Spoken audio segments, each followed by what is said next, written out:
Habari asubuhi. Salama sana. Tumeenda kwa shirika ambalo lina deal na vitu mambo ya chakula.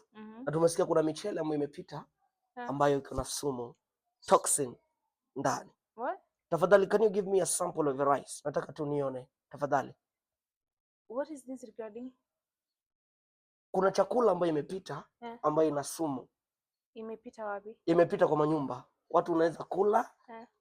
Unaweza ushikwe na something we call scientifically we call it food poisoning. Yeah. Or else unaweza pia patwa na vitu vinaitwa metamorphosis.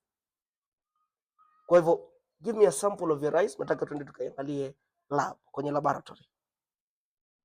Okay, so just give me 1 minute. Yapa. Shika. Oh, wow. Peke kiasi. Tosha. Ile pishori? Yeah. Wow. And how long have you been using the rice? As long as I can remember. Okay. Na mjaishi kuwa na shida yote? Okay, thank you. So, you can just have this. Yeah. You careful. Okay.